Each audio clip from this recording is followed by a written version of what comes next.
Hello students, in this video we are going to learn about the first law of motion which is given by Newton sir obviously.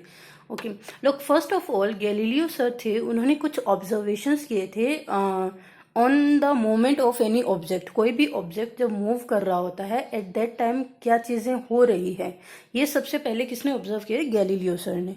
Galileo sir ने ये observe किए थे और उन्हीं observations के base पे Newton sir ने moment के लिए या मोशन के लिए कुछ लॉज दिए थे which are known as the first law of motion, second law of motion and the third law of motion. और इन्हीं लॉज के ड्यूरेशन में उन्होंने कुछ टर्म्स भी दिए थे like inertia, moment, magnitude and all this. Fine. So before we proceed with these laws of motion, we should know some basic terms of energy and forces so that we can understand the concept of the observation of Galileo sir and also the concepts of the motion and about the forces which are applied on these motions and the objects. Okay, so first we proceed with the concept of energies. Fine. Look, किसी भी object की जो energy होती है, total energy जो होती है, वो हमेशा कांस्टेंट होती है. Okay, we can not produce the energy. हम एनर्जी को प्रोड्यूस नहीं कर सकते. हम क्या, कोई भी एनर्जी को प्रोड्यूस नहीं कर सकता है. हम एनर्जी को सिर्फ एक फॉर्म से दूसरी फॉर्म में कन्वर्ट कर सकते हैं. क्लियर? सो एनर्जी का प्रोडक्शन जो होता है वो उसका हम पॉसिबल नहीं है. यूनिवर्स की जितनी भी एनर्जी है वो कांस्टेंट है, सिर्फ वो एक एनर्जी एक फॉर्म से दूसरी फॉर्म में कन्वर्ट हो रही है. लाइक अगर हम बात करें किसी भी ऑब्जेक्ट की, सपोज ये ऑब्जेक्ट है, कोई भी ऑब्जेक्ट है जो यहाँ पे रखा हुआ है किसी बेस पे, ठीक है, और ग्राउंड फ्लोर से h डिस्टेंस के ऊपर ये रखा हुआ है. एट दिस टाइम इस ऑब्जेक्ट के अंदर जो एनर्जी है, टोटल एनर्जी, ठीक है, जो टोटल एनर्जी होती है वो इसकी काइनेटिक एनर्जी के दैट इज काइनेटिक एनर्जी और पोटेंशियल एनर्जी का सम होती है. पोटेंशियल एनर्जी वो एनर्जी होती है जो किसी ऑब्जेक्ट में उस वक्त होती है जब वो रेस्ट स्टेट में होता है. अगर कोई चीज रखी हुई है एट दैट टाइम उसमें जो भी एनर्जी है, ठीक है, उसे हम कहते हैं kinetic potential energy. Kinetic energy क्या होती है? अगर कोई ऑब्जेक्ट मूव कर रहा होता है, ठीक है, मूवमेंट करते वक्त उस ऑब्जेक्ट की जितनी भी एनर्जी होती है उसे हम मान के चलते हैं वो काइनेटिक एनर्जी होती है. फाइन. अब ये देखो चीजें, जो पोटेंशियल एनर्जी और काइनेटिक एनर्जी की डेफिनेशन है ना, ये एनर्जी के बेसिस पे ही आई हुई है. कैसे? मैंने कहा कि जब कोई चीज रेस्ट पे है, रुकी हुई है, ठीक है, उस टाइम क्या वो चीज मूवमेंट कर रही है? काइनेटिक एनर्जी तो उस वक्त होती है ना जब कोई चीज मूव कर रही है, ठीक है. मूव ही नहीं कर रही है तो ये टर्म जो होती है वो जीरो हो जाती है. सो रेस्ट की फॉर्म में अगर कोई भी ऑब्जेक्ट है तो उस टाइम उसकी जो टोटल एनर्जी होती है उसे ही हम क्या कह देते हैं? Potential energy. जबकि टोटल एनर्जी किसका सम है? Kinetic energy plus potential energy. अगर इस ऑब्जेक्ट को यहां पर अगर मैं मानूं इस पर, ठीक है, काइनेटिक एनर्जी जो होती है वो इक्वल होती है हाफ mv² के. Here m is the mass of the object, v जो है वो वेलोसिटी होती है, ठीक है, प्लस पोटेंशियल एनर्जी जो होती है वो होती है mgh के बराबर. Here m is the mass of the object, g is the gravitational force and h is the height. किस हाइट पे है? ठीक है, अगर कोई चीज ग्राउंड स्टेट पे है, ठीक है, ग्राउंड स्टेट पर अगर कोई चीज गिर चुकी है या आ चुकी है तो उसकी पोटेंशियल एनर्जी जो है वो जीरो हो जाती है, ये हम मान के चलते हैं. लेकिन ग्राउंड स्टेट कौन सा? रेफरेंस लेना बहुत जरूरी है. अभी भी इसके ऊपर mg लग रहा है बट h इज जीरो, ठीक है, तो h जीरो होने की वजह से पोटेंशियल एनर्जी जीरो हो जाती है. Now look, kinetic energy plus potential energy. अगर ये चीज यहाँ पर रेस्ट फॉर्म में है, ठीक है, रेस्ट फॉर्म में है मतलब इसमें कोई वेलोसिटी नहीं है. वेलोसिटी नहीं है तो ये वाली टर्म जीरो हो गई. ये एक टर्म जीरो होते ये ओवरऑल टर्म जो है वो क्या होगी? जीरो. तो इस रेस्ट कंडीशन में जो भी इस ऑब्जेक्ट की एनर्जी है वो किसके बराबर है? mgh के बराबर. तो यहां पर इसकी टोटल एनर्जी किसके बराबर होगी? mgh के बराबर. अब अगर ये चीज यहां से नीचे फॉल डाउन करवाई जाती है, नीचे गिराई जाती है, ठीक है, तब इसमें एनर्जी क्या होगी? अगर यहां तक आ रही है कोई भी चीज h, तो h जो होगी वो h डैश में कन्वर्ट हो जाएगी, यानी कुछ ना कुछ हाइट कम हो गई. हाइट कम तो हो गई लेकिन h जीरो थोड़ी ना हुई है.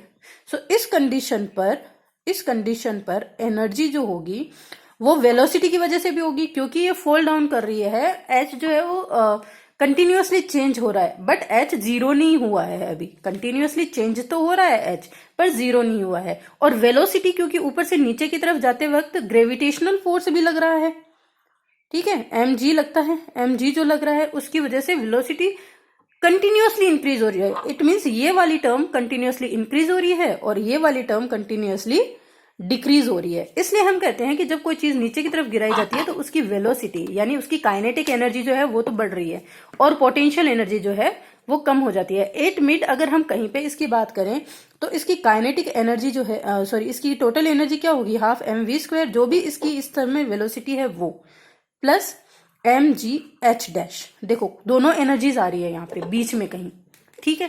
हाँ, हम ये जरूर कह सकते हैं कि जब ये नीचे गिर रही है तो ये वाली टर्म वेलोसिटी जो है वो कंटिन्यूअसली बढ़ रही है। क्यों बढ़ रही है? क्योंकि इस पर ग्रेविटेशनल फोर्स लग रहा है, यानी जो ग्रेविटेशनल फोर्स है, ग्रेविटी जो है वो ऑब्जेक्ट को अपनी तरफ अट्रैक्ट कर रही है। एक तो ये गिर ही रहा है, ऊपर से अट्रैक्ट भी कर रही है, तो दो फोर्स लगने की वजह से वेलोसिटी जो है वो साइमल्टेनियसली कंटिन्यूअसली जो है वो इंक्रीज हो रहा है। और एच क्योंकि कंटिन्यूअसली डिक्रीज हो रहा है, यहां से एच नीचे आ रहा है, तो इसकी पोटेंशियल एनर्जी कंटिन्यूअसली डिक्रीज होती जा रही है। जब ये ऑब्जेक्ट यहां पहुंचेगा ग्राउंड पे, यहां पे, ठीक है, तो एच जो है वो जीरो हो चुका है, हाइट विल बी जीरो, तो ये वाली एनर्जी जो है वो जीरो हो गई। अब इसमें जो एनर्जी बचेगी इस ऑब्जेक्ट में वो होगी हाफ एम वी स्क्वायर के बराबर, जो कि इसकी काइनेटिक एनर्जी है, ठीक है। मूवमेंट कर रही हुई कोई भी ऑब्जेक्ट अगर है तो उसमें क्योंकि वेलोसिटी जो है वो कंटिन्यूअसली इंक्रीज हो रही है, एच विल बी जीरो, तो अब इसकी जो टोटल एनर्जी है उसे हम क्या कह देंगे,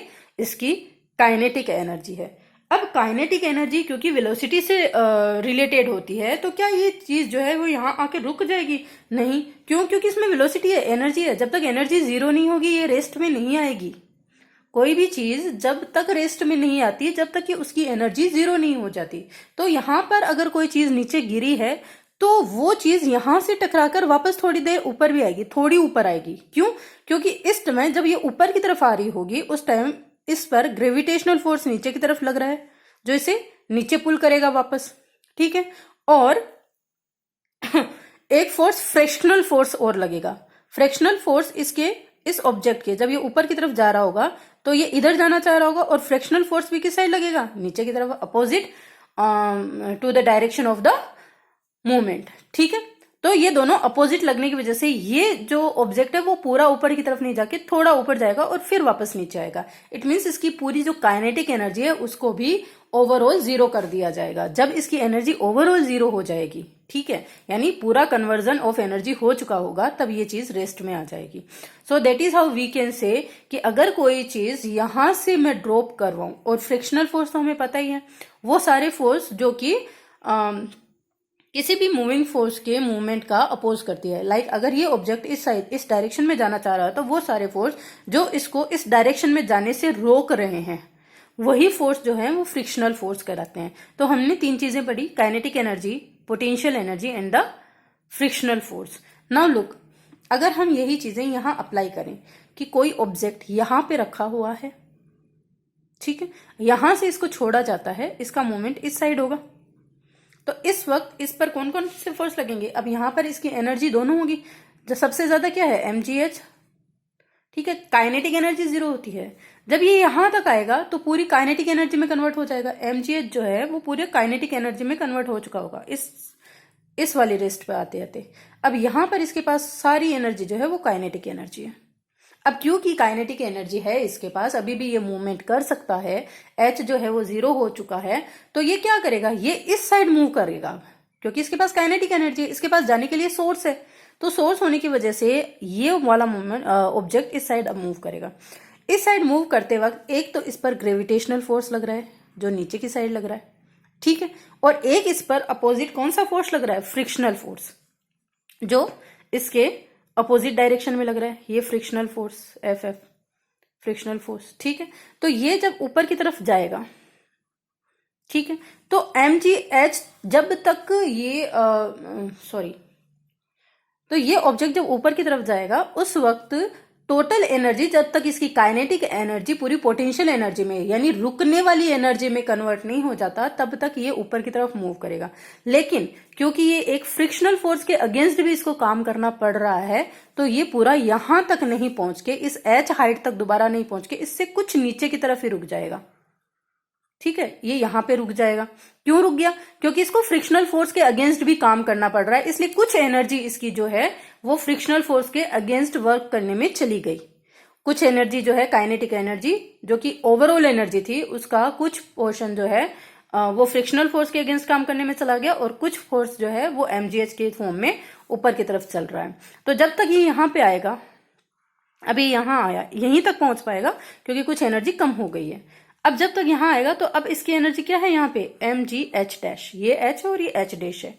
फिर ये नीचे आएगा, ठीक है, फिर यहां नहीं रुक पाएगा, ये इस साइड मूव करेगा, लेकिन यहां पे भी ये पूरी दूर नहीं जा पाएगा, मतलब जितना h डैश था उस h डैश तक नहीं पहुंच पाएगा due to the frictional force.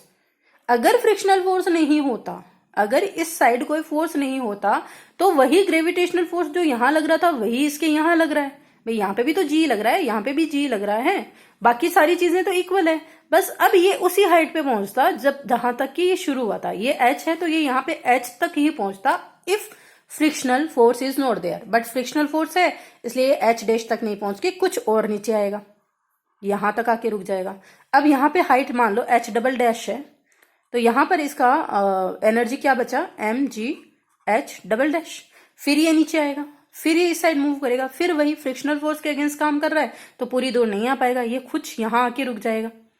ठीक है, अब यहां पर mg ट्रिपल डैश हो गया मान लो, h क्योंकि कंटिन्यूअसली चेंज होती जाएगी और फाइनली ये यहाँ पे यूं आते आते यहाँ पे स्टे हो जाएगा क्योंकि लास्ट में इसको रोका किसने है, एक फ्रिक्शनल फोर्स ने। ये फ्रिक्शनल फोर्स ही है जो इसके हाइट को कंटिन्यूअसली कम करता जा रहा है। इस फ्रिक्शनल फोर्स के अगेंस्ट जब ये एनर्जी काम कर रही है तो एनर्जी धीरे धीरे धीरे धीरे कम होती जाएगी और लास्ट में आते आते एनर्जी जीरो हो जाएगी। जीरो एनर्जी पर ये ऑब्जेक्ट जो है वो यहाँ आके रेस्ट में चला जाएगा। क्लियर? तो बेसिकली काम किसने किया इसको रोकने के लिए, फ्रिक्शनल फोर्स ने। बाकी पूरे फोर्स वही है। एनर्जी जो है वो काइनेटिक एनर्जी से पोटेंशियल एनर्जी, पोटेंशियल एनर्जी से काइनेटिक एनर्जी में कन्वर्ट होती रहेगी। ठीक है भाई, यहां से पोटेंशियल एनर्जी थी, ये नीचे आया, काइनेटिक एनर्जी कन्वर्ट होगी। काइनेटिक एनर्जी जब ऊपर जाएगा तो पोटेंशियल एनर्जी में कन्वर्ट हो जाएगी, फिर नीचे आएगा काइनेटिक एनर्जी, फिर ऊपर जाएगा पोटेंशियल एनर्जी। ठीक है, ये कन्वर्जन कंटिन्यूअस चलता रहता अगर यहां पर फ्रिक्शनल फोर्स नहीं होता। एक ऐसा फोर्स जो इस मूवमेंट को, जो इस मोशन को रोकने का काम कर रहा है, अगर ये नहीं होता तो कंटिन्यूअस मूवमेंट चलता रहता। यही गैलीलियो ने ऑब्जर्व किया था। क्लियर? तो गैलीलियो ने क्या ऑब्जर्व किया था, लो गैलीलियो ने ये ऑब्जर्व किया था कि अगर किसी ऑब्जेक्ट को h हाइट से नीचे हम मूवमेंट करवा रहे हैं और फ्रिक्शनल फोर्स जीरो है, इफ फ्रिक्शनल फोर्स, अगर मैं इस फ्रिक्शनल फोर्स को जीरो कर दूं और ये h हाइट से कोई भी ऑब्जेक्ट नीचे की तरफ इंक्लाइंड प्लेन पे नीचे की तरफ आ रहा है तो ये नीचे आएगा ऑब्जेक्ट यहां। जब तक ये यहां पहुंचेगा इसकी जो पोटेंशियल एनर्जी है वो काइनेटिक एनर्जी में कन्वर्ट हो जाएगी। क्लियर? अब जब फ्रिक्शनल फोर्स नहीं है तब ये ऑब्जेक्ट वापस ऊपर की तरफ मूव होगा और तब तक ऊपर जाएगा जब तक कि इसकी पूरी काइनेटिक एनर्जी जो है वो पोटेंशियल एनर्जी में कन्वर्ट नहीं हो जाती। यानी ये पूरा mgh हाइट तक ये कंप्लीट ऊपर तक जाएगा। ठीक है, क्योंकि फ्रिक्शनल फोर्स है ही नहीं तो इस रास्ते का कोई फर्क नहीं पड़ता। भाई इसको जो डिस्टेंस में कवर करनी है उसका कोई फर्क नहीं पड़ेगा क्योंकि एफ जो है वो जीरो है। ठीक है, अब अगर इस प्लेन को थोड़ा मैं डाउनवर्ड कर दूं, इसको प्लेन को थोड़ा मैं नीचे ले आऊं, सपोज करो ये प्लेन और आगे है, ऐसे ऐसे इसको मैंने थोड़ा खींच के नीचे की तरफ कर दिया, थीटा एंगल जो है वो कम कर दिया। ठीक है, फिर क्या होगा, जब फिर इसको यहां से छोड़ा जाएगा इस ऑब्जेक्ट को तो ये वापस h हाइट तक ही पहुंचेगा। यानी ये हाइट जो है वो h तक ही रहेगी। इसका मतलब क्या हुआ, डिस्टेंस का अब कोई फर्क नहीं पड़ रहा, ये वहां तक जाएगा जब तक कि इसकी हाइट h तक ना आ जाए। If this height is h then ये भी हाइट जो है वो h ही होगी, ये हाइट जो है वो भी h ही होगी। अगर मैं इसको प्लेन को और नीचे कर दूं तो यहां पर ये आएगा ऑब्जेक्ट और ये हाइट जो है वो भी h होगी। ठीक है, क्यों? क्योंकि यहाँ पे फ्रिक्शनल फोर्स नहीं लग रहा। अब अगर मैं H को 0 कर दूं, यानी इस प्लेन को नीचे ले आऊं, पूरा खींच के ये वाले प्लेन पे ले आऊं, ठीक है, तो ये ऑब्जेक्ट जो है इस पर लाइफ टाइम मूव करता रहेगा, क्योंकि इसको H हाइट अचीव करनी है।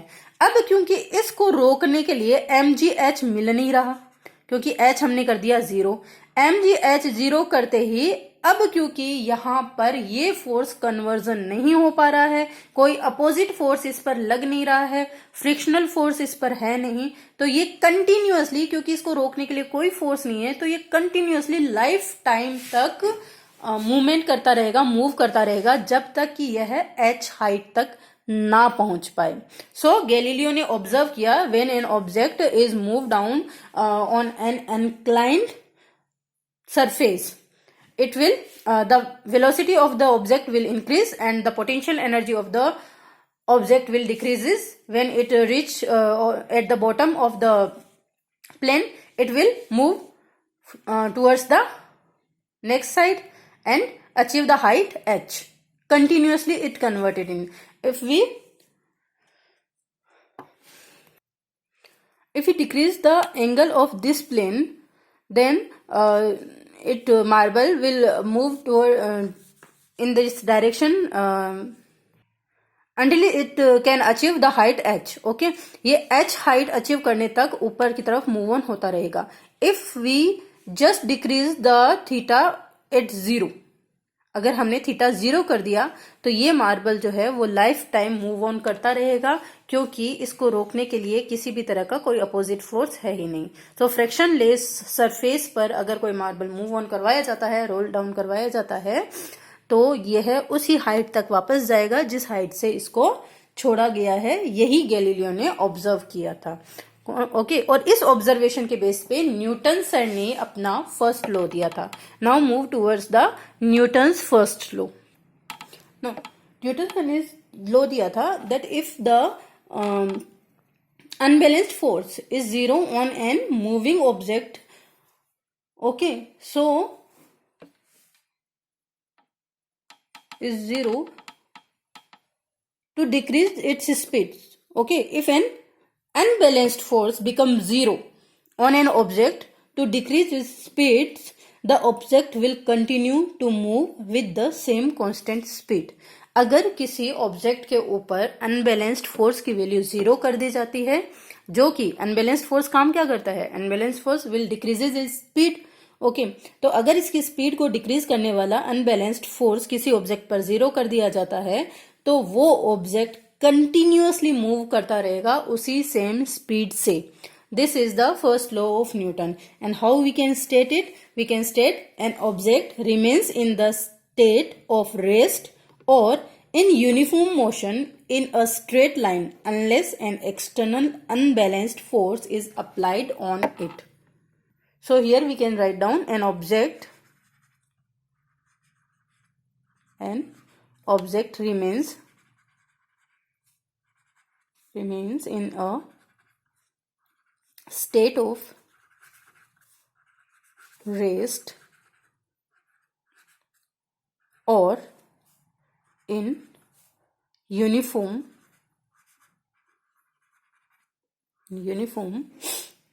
motion in a straight line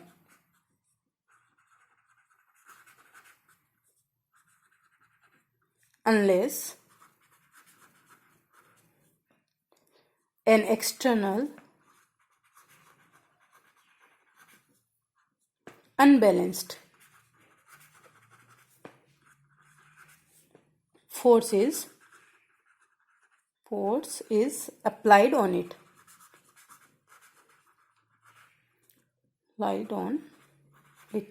ठीक है, कोई भी ऑब्जेक्ट अपनी स्टेट में रहेगा, rest state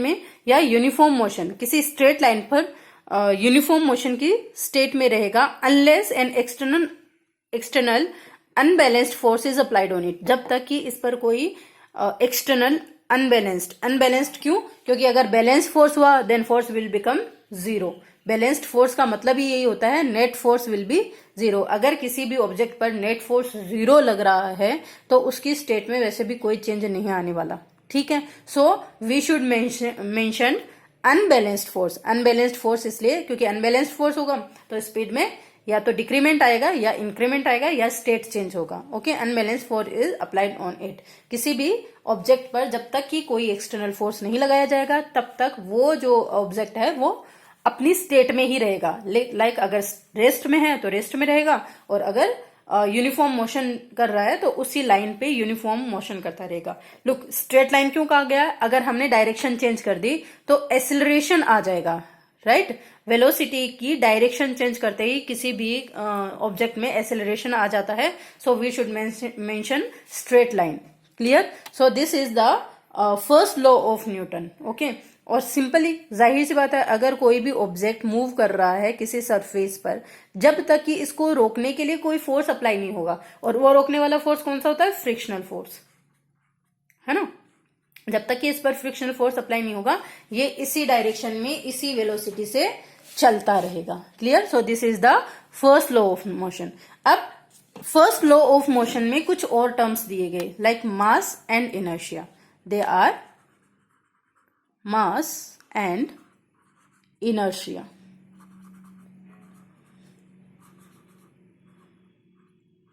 okay, mass and inertia क्या होता है? मास क्या होता है? इनर्शिया क्या होता है?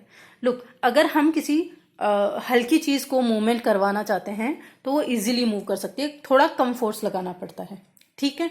और अगर किसी हेवी चीज को हम उसकी पोजीशन में चेंज करना चाहते हैं, वी कैन सपोज अगर कोई बंदा साइकिल चलाता हुआ रहा है धीरे स्पीड से, तो उस साइकिल को फोर्सफुली रोकना इजी होता है, ठीक है, कंपेरेटिव टू अ ट्रक। अगर आप ट्रक को रोकना चाहते हो उसी स्पीड से, भले ही वो उसी स्पीड से भी आ रहा हो, ठीक है, सेम स्पीड पर साइकिल को रोकना इजी होता है कंपेरेटिव टू ट्रक। ट्रक को रोकने में हमें फोर्स ज्यादा लगाना पड़ेगा। क्यों? क्योंकि साइकिल का मास कम होता है, ट्रक का मास ज्यादा होता है।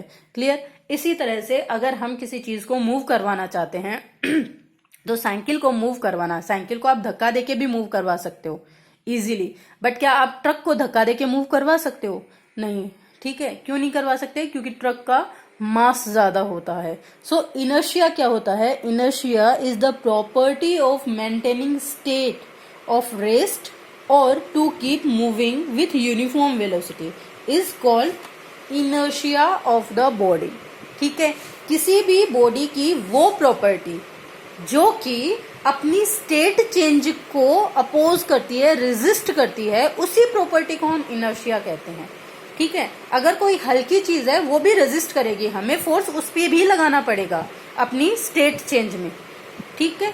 क्योंकि स्टेट चेंज के लिए कोई भी बॉडी क्या करेगी? रेजिस्ट करेगी, अपनी उसी स्टेट में रहना चाहेगी, it want to maintain its state. So this property is known as inertia. How can we write down it? The property of what is inertia? Now we are define inertia. The property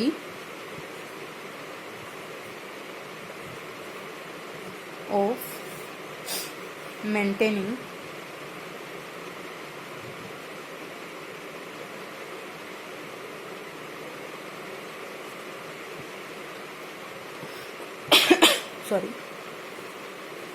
state of rest or to keep moving with uniform motion, uniform velocity is called inertia of the body.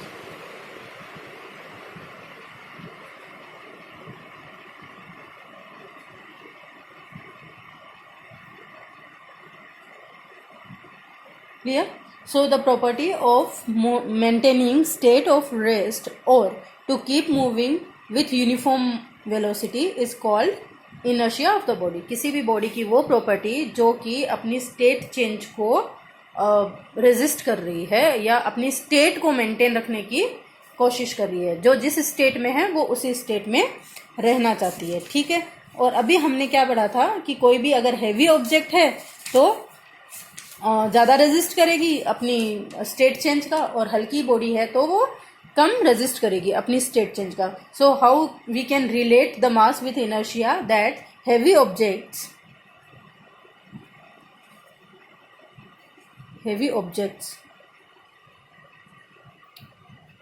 tends to resist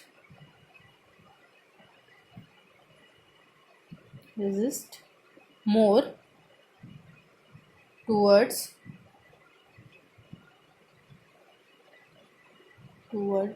change in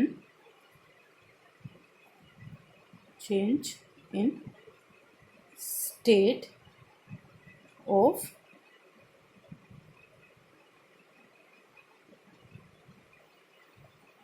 motion. Okay, state of motion. Clear? So this is the first law of Newton, mass and inertia, and how mass is related to the inertia. Clear? So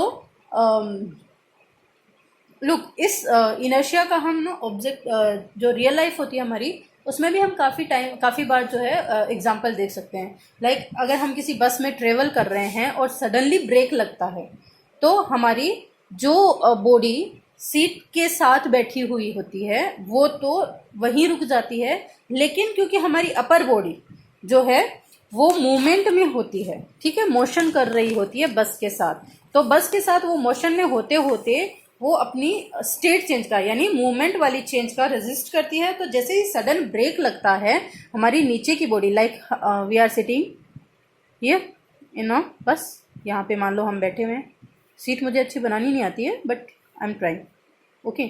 अगर हम यहाँ बैठे हुए हैं, so like we are this, समझ जाना है ऐसा, ठीक है। तो अब बस इस साइड मूव कर रही है और बस के साथ साथ हमारी बॉडी भी मूव कर रही है, ठीक है। तो अब हम एक स्टेट में आ चुके हैं। कौन सी स्टेट में आ चुके हैं? हम एक मूवमेंट की, एक मोशन की स्टेट में आ चुके हैं। सडनली बस ने ब्रेक लगा दिया, यानी ये वाली चीज सडनली रुक गई, ये स्टॉप हो गई, कोई मोशन नहीं हो रहा है अब इसमें। जैसे ही ये रुकी, ये सीट भी तो रुक गई, और सीट पे क्योंकि हमारी बॉडी जो है वो सीट के लगी हुई है, टच है, तो ये वाली बॉडी तो रुक गई, लेकिन ये बॉडी तो फ्री है, ऊपर वाली, ये अभी भी मूवमेंट की कंडीशन में है, अभी भी ये मूव कर रही है। सो सडनली ब्रेक लगेगा तो हम कहाँ? आगे की तरफ गिरेंगे, ठीक है। जैसे हम आगे की तरफ गिरेंगे, सामने वाली सीट पे टकराएंगे। सो ये किस चीज की वजह से होता है? इनर्शिया की वजह से। हमारी बॉडी का इनर्शिया है, अगर हमारी बॉडी मूवमेंट में है, वेलोसिटी में है, तो ये उसी मूवमेंट में रहना चाहेगी जब तक कि इस पर कोई फोर्स नहीं लगता। क्लियर? ऐसे ही अगर बस जो है वो रेस्ट कंडीशन में है, मानो अभी बस जो है वो रेस्ट कंडीशन में है, हम आराम से बैठे हैं, ईयरफोन वगैरह लगा लगू के मस्त, ठीक है, और सडनली बस ने चलना शुरू कर दिया, अब ये बॉडी जो है ये तो आगे निकल गई, लेकिन इस बॉडी का क्या, जो फ्री है, ये बॉडी पीछे की तरफ जाएगी। क्यों? क्योंकि ये इस साइड जा रही है, लेकिन हमारी बॉडी यहीं रहना चाह रही है, हम उसी स्टेट में रहना चाह रहे हैं। हम क्योंकि स्टे थे, रेस्ट में थे, तो हम यहीं बैठे रहना चाह रहे हैं, इसलिए हमारी जो फ्री बॉडी है वो पीछे की तरफ जाएगी। क्लियर? अब देखो, अगर कोई वाटर टैंक है, मान लो ये कोई वाटर टैंक है,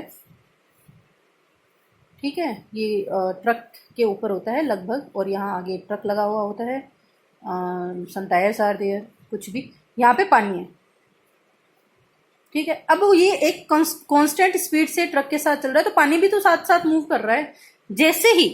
जैसे ही ट्रक पे ब्रेक लगेगा, ये रुकेगा, तो वाटर जो है वो आगे की तरफ फ्लो होगा। क्यों? क्योंकि वाटर मॉलिक्यूल्स जो हैं वो, उनका भी तो इनर्शिया है।